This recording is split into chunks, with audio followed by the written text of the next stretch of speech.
Good morning, student. We see this next points of features of secretary. See this first features of individual.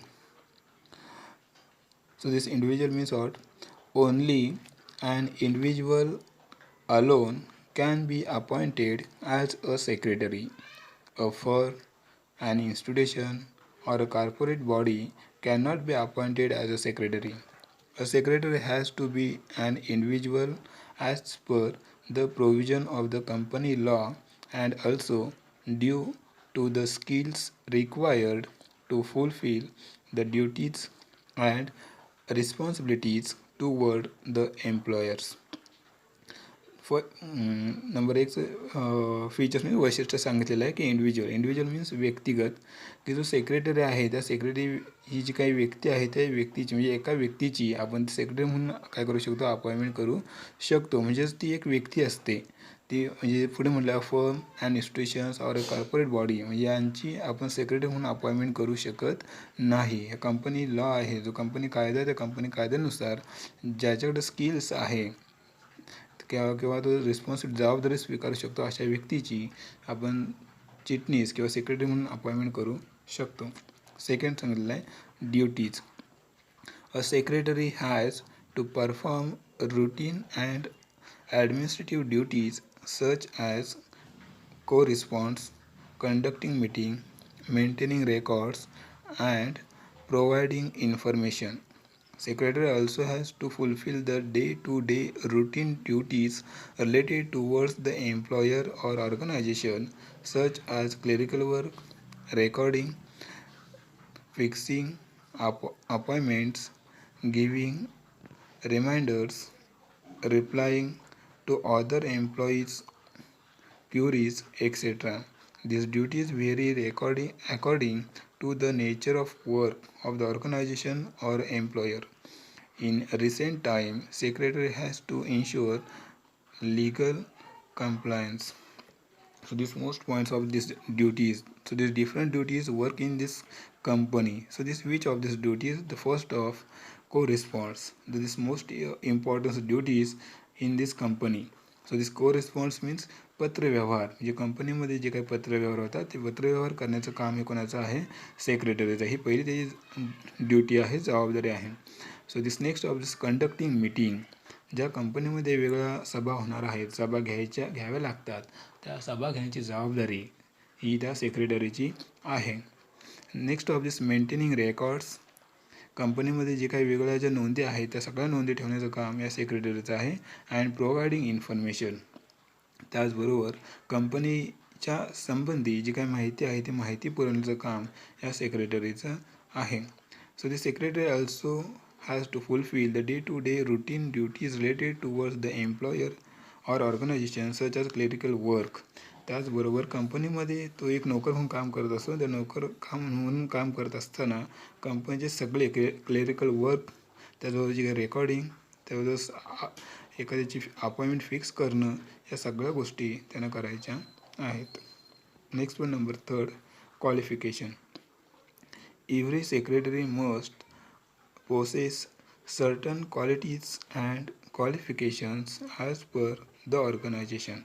However, a person who is appointed as a company secretary in a public or private limited company need to have certain prescribed qualifications according to this Companies Act 2013. Similarly, a secretary of a government department need to have the qualification as per the government rules and regulations. आता हे जे company secretary आहे त्या company सेक्रेटरीची ज्यावेळेस आपण appointment करणार त्या appointment करत असताना कंपनी ॲक्ट 2013नुसार त्याच्याकडे योग्य प्रकारे स्किल्स आणि कौशल्य असणं गरजेचं आहे अशा व्यक्तीची आणि त्याचबरोबर त्याचं क्वालिफिकेशन हे पूर्ण आहे अशा व्यक्तीचीच आपण काय करू शकतो सेक्रेटरी म्हणून अपॉइंटमेंट करू शकतो. पुढे सांगितलं तर secretary of a government department needs to have the qualification as per the government rules and regulation. त्यानंतर गव्हर्नमेंट डिपार्टमेंटसाठी एखाद्या सेक्रेटरीची अपॉइंटमेंट करायची असेल तर त्यावेळेस त्यानं गव्हर्नमेंटचे सगळे रूल्स अँड रेग्युलेशनच्या नुसार त्याचं शिक्षण हे परिपूर्ण असणं गरजेचं आहे. Next one number fourth appointment.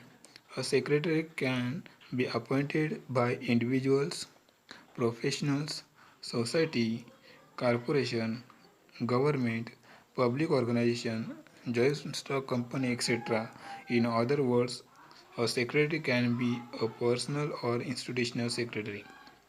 Appointment म्हणजे त्याची जी काही नेमणूक आहे ती नेमणूक ही कुठे कुठे होते तर सांगले the first of this individual म्हणजे व्यक्तिगत एखादी व्यक्ती म्हणजे त्याची सेक्रेटरी म्हणून अपॉइंटमेंट करू शकतो. म्हणजे फॉर एक्झाम्पल एखादी डॉक्टर्स असतात, लॉयर्स असतात, वकील असतात, त्यांना त्यांची वैयक्तिक कामं करता येत नाही ते स्वतःचं पर्सनल असिस्टंट म्हणून नेमणूक केली आहे त्यालाच सेक्रेटरी असं म्हटलं जातं. ते इंडिव्हिज्युअल्समध्ये येतात. त्यानंतर professionals, societies, corporation bodies, government sectors, public organisation, joint stock company या सगळ्या सेक्टरमध्ये सेक्रेटरीची अपॉइंटमेंट केली जाते. Next one number 5 paid employee. A secretary is a paid employee of the organization. Secretary is either given a salary or paid an honorarium. Although secretary is a paid employee, yet the secretary holds an important positions in the organization. Paid employee means नोकर. Secretary हा जी म्हणून काम करणारी व्यक्ती ही त्या व्यवसायाची काय असते नोकर असते. त्याने काम करत असताना त्याला ते पगारावरती त्याची पगार किंवा ओनोरियम मीन्स मोबदला पगार किंवा मोबदला देऊन त्याची काय केली ते नेमणूक केली जाते. Next one number 6 confidential officer. A secretary is a custodian of secret and confidential information of the organization. Secretary is closely connected to the top management and can be involved in public decisions. Confidential officer means गुप्त माहिती ठेवणारी व्यक्ती. Secretary जी ज्यावेळेस आपण सेक्रेटरीची appointment करतो त्यावेळेस त्यानं काय करायचे आहे त्या व्यवसायाच्या संदर्भातली असलेली जी माहिती आहे ती माहिती त्याने गोपनीय ठेवायची आहे. ती कोणासमोर त्याने उघड करायची नाही. त्याचबरोबर जे काही टॉप लेवलचे मॅनेजमेंट आहे म्हणजे व्यवस्थापकीय मंडळ आहे त्या व्यवस्थापकीय मंडळाला सतत त्याने काय करायचं आहे मार्गदर्शन करत राहायचं आहे. Next one number 7 representative. A secretary acts as a representative of the organization. Generally, secretaries are of two types. Number one, personal, and second of this institutional. Secretaries appointed by individuals are known as personal secretary. These secretaries represent their employers.